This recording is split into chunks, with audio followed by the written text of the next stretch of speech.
જ્યારે ઘરમાં કોઈ પણ શાકભાજી અવેલેબલ ના હોય કે ઉનાળાની ગરમીની અંદર શાકભાજી સારા ના આવતા હોય ને ત્યારે આ દહીંવાળી લાલ મરચાંની ચટણી એક વખત બનાવી લેશો ને કે તો ગરમા ગરમ રોટલી સાથે કે પરાઠા સાથે પણ ખાવાની મજા આવશે. લંચ બોક્સમાં પણ લઈ જશો ને તો પણ એટલી સરસ ચટપટી લાગશે. ઘરમાં બાળકોથી લઈને મોટા બધાને ભાવશે, એટલી સરસ બનશે.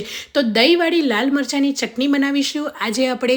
અને લાલ મરચાંની જગ્યાએ તમે આ ચટણી લીલા મરચાંમાંથી પણ બનાવીને એન્જોય કરી શકો છો. તો લાલ મરચાંની ચટણી બનાવવા અહીંયા મેં લાલ મરચાં લીધા છે, એકદમ કડક અને પાક્કા આ રીતે લાલ મરચાં લેવાના છે. તમે લીલા મરચાં જે ભાવનગરી આવે છે ને મોળા, એ પણ લઈ શકો છો. અને તીખા જે પતલા મરચાં આવે એ પણ લઈ શકો. કોઈ પણ મરચાં કે પછી લાલ લીલા મિક્સ પણ કરી શકો તો પણ ટેસ્ટ સરસ આવશે.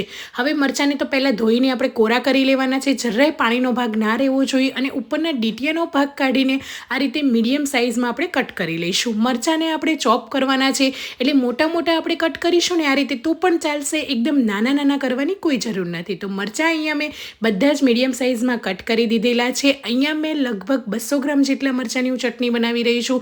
તમે વધારે ઓછી ક્વોન્ટિટીમાં બનાવી શકો.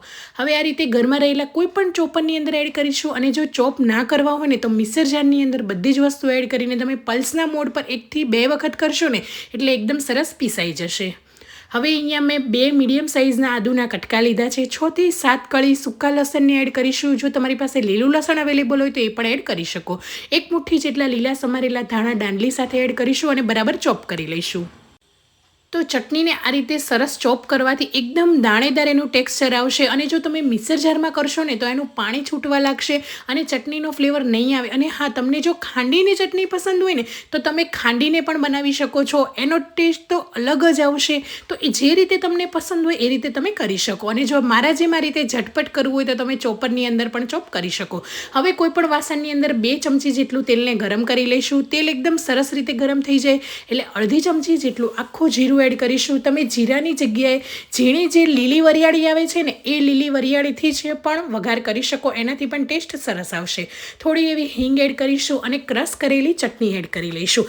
આની અંદર મેં બીજું કંઈ જ નથી એડ કર્યું. ઘરના સામાનમાંથી આ ચટણી બનીને તૈયાર થઈ જશે. સ્વાદ પ્રમાણે મીઠું એડ કરીને લો ગેસની ફ્લેમ પર એને કૂક થવા દઈશું.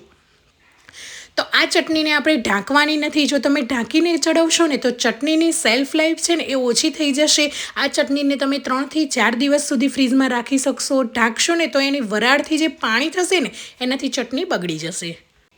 તો આ રીતે બરાબર મિક્સ કરીશું. તેલ ઉપર આવી જાય ને ત્યાં સુધી લાલ મરચાંને ચડવવા દેવાના છે. ચપટી એવી ખાંડ એડ કરીશું. ખાંડની જગ્યાએ તમે ગોળ એડ કરી શકો. અને જો તમને થોડું પણ સ્વીટ પસંદ ના હોય તો તમારે સ્કીપ કરી દેવાની. હવે 1 મોટી ચમચી ભરીને આપણે દહીં એડ કરીશું. જ્યારે તમે દહીં એડ કરો છો ત્યારે ગેસની ફ્લેમ પહેલાં બંધ કરી દેવાની અને પછી જ દહીં એડ કરવાનું અને બરાબર આ રીતે મિક્સ કરી લેવાનું. એ પછી એકદમ લો ગેસની ફ્લેમ રાખવાની અને ચટણીમાં ઉપર જ્યાં સુધી તેલ છૂટું ના પડે ને ત્યાં સુધી આ રીતે કૂક કર્યા રાખવાની. પહેલાં તો હલાવતા રહેવાનું, જેનાથી છે ને દહીં ફાટી ના જાય અને એકદમ મસ્ત મજાનો કલર પણ આવી જશે અને કૂક થઈ જશે. હવે તમે જોઈ શકો છો સાઈડની કિનારીમાંથી થોડું થોડું જે તેલ જે આપણે એડ કરેલું એ છૂટવા પણ લાગ્યું છે. અને હા, જો તમને તેલ પસંદ ના હોય ને તો તમે આ ચટણીનો વઘાર બટરમાં પણ કરી શકો. એનાથી પણ મસ્ત મજાનો ફ્લેવર આવશે. તો તેલ સાઈડની કિનારીમાંથી સરસ રીતે છૂટવા લાગ્યું છે. ચટણી તૈયાર છે. ગેસની ફ્લેમ બંધ કરી દઈશું અને ઉપરથી લીલા સમારેલા ધાણા એડ કરીશું. અને ચટણીને ઠંડી કરીને કોઈ પણ એરટાઈટ ડબ્બામાં કે કોઈ પણ સ્ટીલના વાસણમાં પણ તમે ભરીને આ ચટણીને ફ્રીજની અંદર 3 થી 4 દિવસ તમે સ્ટોર કરી શકો છો. તો એકદમ ચટપટી ચટણી તૈયાર છે. તો મેં આ દહીંવાળી લાલ મરચાંની ચટણી પરાઠા સાથે સર્વ કરી છે. ગરમા ગરમ આ રીતે જીરા પરાઠા હોય ને એની સાથે પણ બનાવીને એન્જોય કરજો. એટલી મસ્ત લાગશે. અને કેવી લાગી ચટણીની રેસીપી કમેન્ટ કરવાનું ભૂલતા નહીં. આવજો.